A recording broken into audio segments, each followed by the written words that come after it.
Good morning, everybody. Kurt Risch here, and thanks for joining me on One Shepherd. So this morning, we are continuing with our Old Testament reading of the book of Numbers, chapter 14. So all the congregation lifted up their voices and cried, and the people wept that night. And all the children of Israel complained against Moses and Aaron.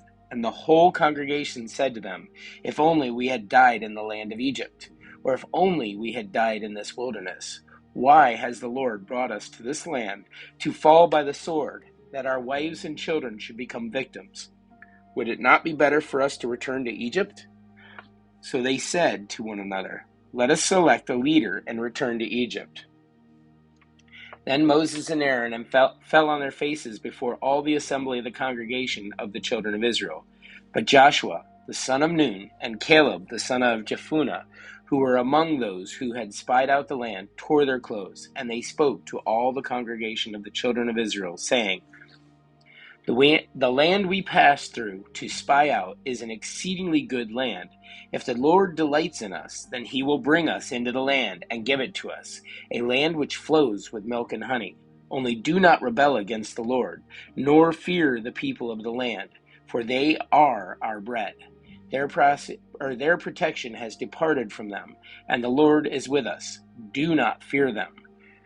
We have a word study here. The word is rebel. The Hebrew word, marad, the Strong's Concordance number 4775. The word translated rebel means to revolt or flagrantly disobey recognized authority. God regards rebellion as a serious matter. He does not take it lightly when his people, whom he loves, reject his words. The Old Testament compares rebellion with the terrible sins of witchcraft and sorcery. Israel, who had seen the Lord deliver them from bondage in Egypt, often rebelled despite God's frequent warnings against doing so. The one who rebels against God departs from his precepts and refuses to heed his warnings. Scripture gives many examples of rebellion that illustrate consequences, divine chastisement. These should serve as warnings. And all the congregation, so continuing with verse 10, guys, and all the congregation said to stone them with stones. Now the glory of God appeared in the tabernacle of meeting before all the children of Israel. Then the Lord said to Moses, "How long will these people reject me? And how long will they not believe me with all the signs which I have performed among them? I will strike them with pestilence and disinherit them, and I will make of you a nation greater and mightier than they."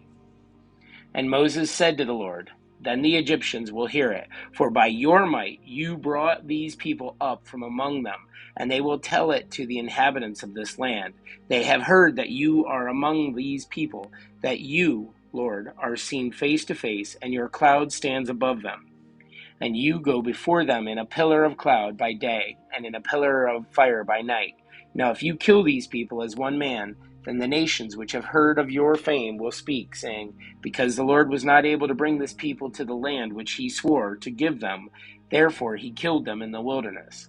And now I pray, let the power of my Lord be great, just as you have spoken, saying, the Lord is long-suffering and abundant in mercy, forgiving iniquity and transgression. But he by no means clears the guilty, visiting the iniquity of the fathers on the children of the third and fourth generation. Pardon the iniquity of this people, I pray, according to the greatness of your mercy, just as you have forgiven this people from Egypt, even until now. Then the Lord said, I have pardoned according to your word, but truly, as I live, all the earth shall be filled with the glory of the Lord, because all these men who have seen my glory and the signs which I did in Egypt and in the wilderness have put me to the test now, these 10 times, and have not heeded my voice.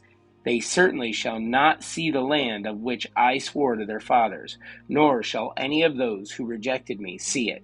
But my servant Caleb, because he has a different spirit in him and has followed me fully, I will bring into the land where he went, and his descendants shall inherit it. Now the Amalekites and the Canaanites dwell in the valley. Tomorrow turn and move out into the wilderness by the way of the Red Sea." And the Lord spoke to Moses and Aaron, saying, How long shall I bear with this evil congregation who complain against me? I have heard the complaints with which the children of Israel make against me. Say to them, As I live, says the Lord, just as you have spoken in my hearing, so I will do to you. The carcasses of you who have complained against me shall fall in this wilderness, all of you who were numbered according to your entire number from 20 years old and above, except for Caleb the son of Jephunneh and Joshua the son of Nun. You shall by no means enter the land which I swore I would make you dwell in. But your little ones, whom you said would be victims, I will bring in, and they shall know the land which you have despised. But as for you, your carcasses shall fall in the wilderness, and your sons shall be shepherds in the wilderness 40 years, and bear the brunt of your infidelity, until your carcasses are consumed in the wilderness, according to the number of the days in which you spied out the land. 40 days, for each day you shall bear your guilt 1 year, namely 40 years, and you shall know my rejection. If I, the Lord, have spoken this, I will surely do so to all this evil congregation who are gathered together against me. In this wilderness they shall be consumed, and there they shall die. Now the men whom Moses sent out to spy the land, who returned and made all the congregation complain against him by bringing a bad report of the land, those very men who brought the evil report about the land, died by the plague before the Lord. But Joshua the son of Nun and Caleb the son of Jephunneh remained alive, of the men who went to spy out the land. Then Moses told these words to all the children of Israel, and the people mourned greatly. And they rose early in the morning and went up to the top of the mountain, saying, Here we are, and we will go up to the place which the Lord has promised, for we have sinned. And Moses said, Now why do you transgress the command of the Lord? For this will not succeed. Do not go up, lest you be defeated by your enemies. For the Lord is not among you. For the Amalekites and the Canaanites are there before you. And you shall fall by the sword, because you have turned away from the Lord. The Lord will not be with you. But they presumed to go up to the mountaintop. Nevertheless, neither the ark of the covenant of the Lord nor Moses departed from the camp. Then the Amalekites and the Canaanites who dwelt in the mountain came down and attacked them and drove them back as far as Hormah. Guys, that's it for our Old Testament reading of Numbers chapter 14. Be sure to like and subscribe below. If you have any comments or questions, by all means, please put them below. I would absolutely be glad to chat with you. May you have a great day, and God bless.